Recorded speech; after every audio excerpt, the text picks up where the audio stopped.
Hey, what's going on, guys? This is Primeau of Eat.Health and I'm here to talk about a couple things today in this video post.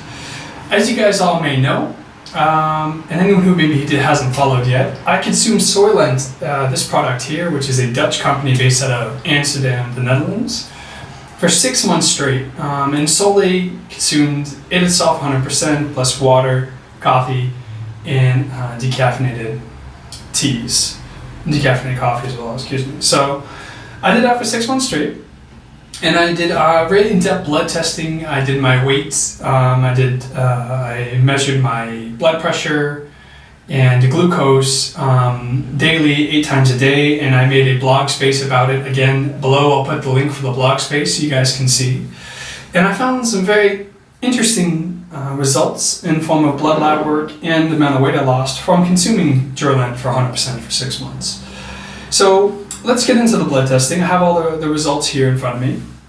And what I'd like to talk about is I got my initial base testing January 29th, 2016. I started eating the Joylent 1 February. So I got a base here. I got a halfway reading and then a 6 month reading. So 3rd month, 6 month blood testing.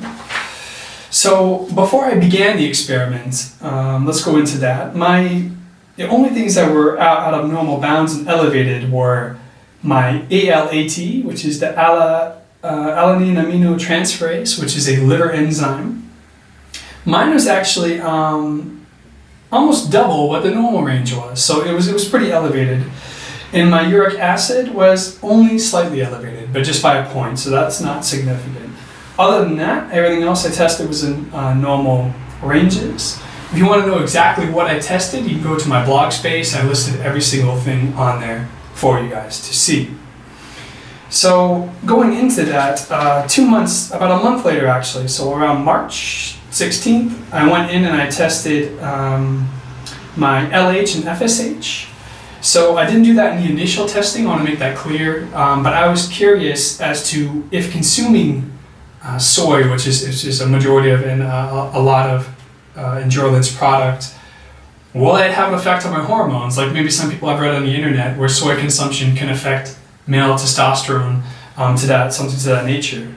I found at that testing, so again, March 16th, that my FSH and LH were both within actually perfectly normal bounds.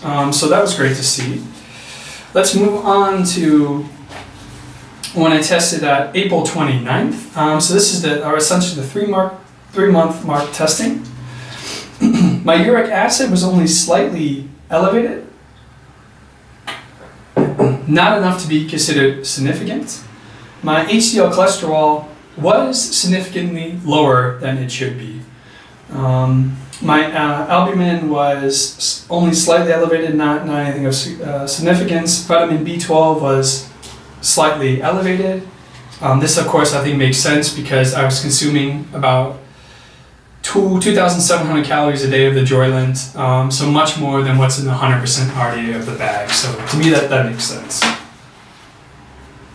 My erythrocytes were only slightly elevated. Just by a point, higher than normal, so that wasn't really much to be concerned about. Now, what was to be concerned about on this was essentially, so we have the HDL cholesterol was too low. My vitamin D levels were not low, past the point where it's abnormal, but it was close to being low. And when I consider it from the beginning, it went down by about 17 points. So at this point, my PTH, my parathyroid hormone, is pretty elevated, much more elevated than it should be. So I had an appointment with my general practitioner, and she recommended that I take vitamin D supplements for about 2 months, 3 months, and then come back to her for testing again to see if my blood levels were normal. So I went back and I did calcium, phosphate, thyroid stimulating hormone, vitamin D, and parathyroid hormone. And again, the calcium, phosphate, and were normal within my initial testing. Here they were normal as well. So the only significant difference was the vitamin D was lower. And this retesting on July 6, 2016, my vitamin D levels were double what they were before, and again, my PTH hormone went way down within normal bounds. So that was good to see. For some reason, the vitamin D inside the Joylent, my body didn't absorb it efficiently, but that doesn't go against the Joylent product. For whatever reason, everyone is a bit different. And please keep in mind with these single experiments, which I'm doing on myself, that it's only a power of N1, so the sample size is very small, and you cannot make any inferences into what would happen in the populace in a sample size this small. So keep that in mind. Somebody else could eat it and they could be perfectly fine. To start noticing patterns, you have to have a much larger group, and then you can start noticing patterns in statistics and then make some inferences from there. So again, keep that in mind. Let's go to the end results, which is the August 1st, 2016. I had these blood results taken from me, and I have the initial results in front of me here. So the end result was my creatine was slightly low, only a couple points lower. My doctor said that was not significant to keep in mind. Vitamin B12 was about 100 points higher than it should be. Again, I was consuming more B12, being that I was eating more than 100% of the RDA, more than a standard bag. Other than that, everything else was actually perfectly within normal bounds. So at this point, mind you, I am taking vitamin vitamin D supplements from my doctors, give me about 800 IU of D3, and that seemed to be correct the problem and didn't come back with the parathyroid hormone. Let's go back to here. So everything else I tested was perfectly normal. The only one that's significant in the end was B12 was high. That was it. Everything else was actually perfect. And of course, the vitamin D12 was not, for me, was not sufficient for whatever reason. Let's talk about something I noticed that was very interesting from a nutritional perspective, was that my liver enzymes, the ALAT I mentioned, and I also tested gamma GT as well, they went down significantly from the beginning of the experiment to the end of the experiment. As I mentioned before I began, the ALAT was about twice as what it should be, and in the end it was much, much lower compared to when I began. So that was quite interesting. And it's hard to say at this point why, because again, it's only one person testing it.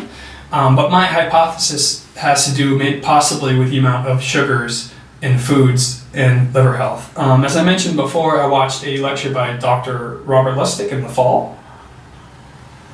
And this was the main motivation for me for starting this experiment, was to see if I can track how much sugars I am consuming compared to the diet before. It's really hard to. In these products, you know exactly how much sugar you are consuming.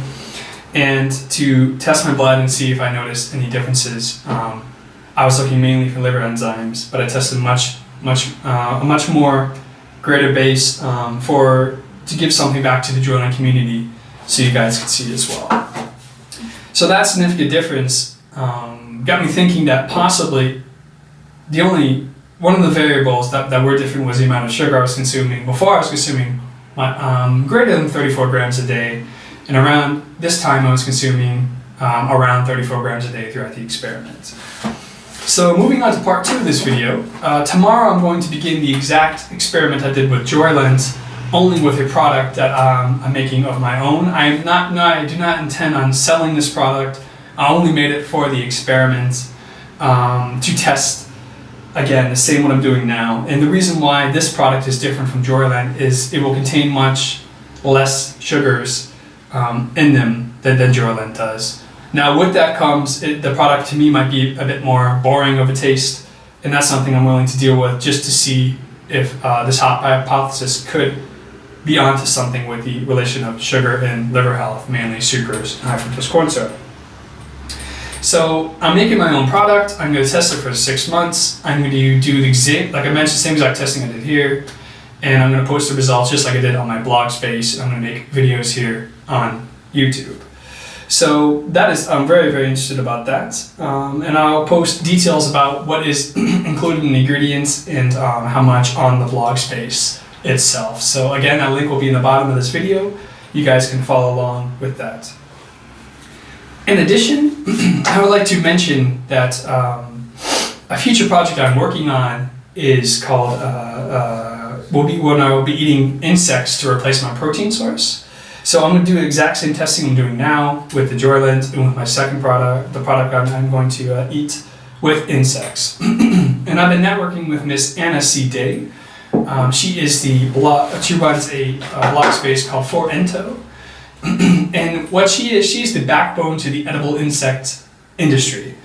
And she's a very important person within that community. So I sent her an email and I mentioned what I'm doing with the Joylent, and I say I want to do something with the insect realm, and she was very excited. I was very excited. So obviously that will happen later on after this 6 months are over. I plan on doing that experiment for about a year.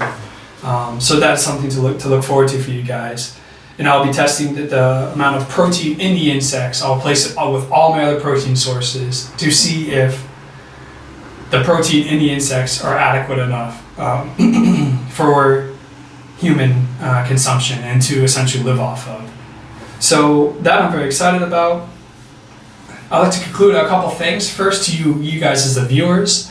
The reason why I do these little self-experiments are for you guys to see about these products yourself. I have no ties to them as far as making any money from them.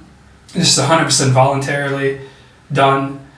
The Joylent people have been great. They have sent me the product. They are one of the only ones that I've communicated through blendrunner.com that said what they were going to do from start to end. So thank you, Joylent. Thank you, Joey. Thank you, Pablo. Thank you, Olivia.